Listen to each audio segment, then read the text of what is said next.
સિગરેટમાં આપનું સ્વાગત છે। હું સુસૈદ કુરેશી। એરોમા સર્કલ ખાતે વધતા ટ્રાફિક જામ અને અકસ્માતોની સ્થિતિ અંગે નાગરિકોમાં ગંભીર નારાજગી જોવા મળી રહી છે।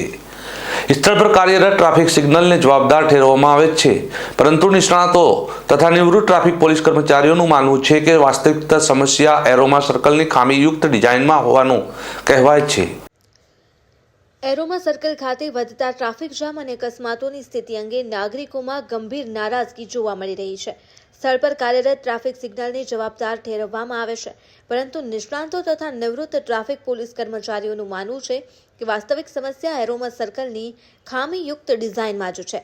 હનુમાન ટેકરીથી એરોમા સર્કલ સુધીનું માર્ગ વિસ્તાર છેલ્લા ઘણા મહિનાથી વાહન ચાલકો માટે માથાના દુખાવાનું કારણ બન્યો છે। કરોડોના બજેટ સાથે સર્કલનું પુનઃનિર્માણ કરવામાં આવ્યું હોવા છતાં નાગરિકોનો આક્ષેપ છે કે વિકાસના નામે ખર્ચાયેલા રૂપિયાનું વાસ્તવિક મૂલ્યાંકન માત્ર કાગળોમાં જ સીમિત રહી ગયું છે। ટ્રાફિક પોલીસ અને ટીઆરબી જવાનો સતત પોતાની ફરજ બજાવી રહ્યા છે। કોઈપણ ઋતુ હોય કે ટ્રાફિક નિયંત્રણ માટે સ્ટાફ સતત સેવા આપે છે, તેમ છતાં સર્કલની ખોટી યોજના અને અસંગત સિગ્નલ વ્યવસ્થા તેમની કામગીરીને અસર કરે છે। સર્કલના નિર્માણ સમયે ટ્રાફિક પોલીસની સલાહ લેવી જરૂરી હતી, એવું નિવૃત્ત ટ્રાફિક પોલીસનું માનવું છે, પરંતુ ટ્રાફિક સિગ્નલોની અયોગ્ય ગોઠવણી અને ડિવાઈડર દ્વારા માર્ગોને અચાનક સાંકડા બનાવી દેવાયા હોવાથી હાઈવે જેવા માર્ગો પર ટ્રાફિકનું દબાણ વધ્યું છે। વિશેષજ્ઞોની માંગ છે કે એરોમા સર્કલના ટ્રાફિક નિકાલ માટે ફરીથી અભ્યાસ કરવામાં આવે અને લાંબા સમય સુધી ચાલે તેવી વ્યવસ્થા માટે ટ્રાફિક વિભાગમાં વર્ષો સુધી સેવા આપેલ નિવૃત્ત પોલીસ કર્મચારીઓના અભિપ્રાયનો સમાવેશ કરવો જોઈએ। બુદ્ધિજીવી વર્ગનું માનવું છે કે યોગ્ય સલાહ લેવામાં આવે તો એરોમા સર્કલનો ટ્રાફિક સમસ્યા સ્થાયી રીતે ઉકેલી શકાય છે।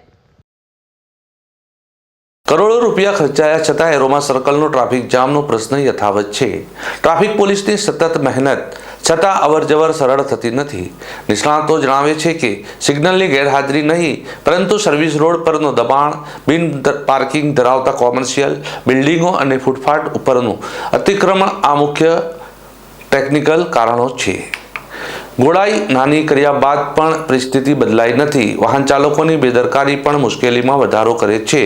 સ્થાનિકોનું માનવું છે કે ડિવાઈડર તોડી એક જ સર્વિસ રોડ બનાવવામાં આવે તો ટ્રાફિકમાં રાહત મળી શકે। હવે એરોમા સર્કલની સમસ્યાનો કાયમી ઉકેલ સ્થાનિક તંત્ર ક્યારે લાવે તે પર સૌની નજર રહેલી છે।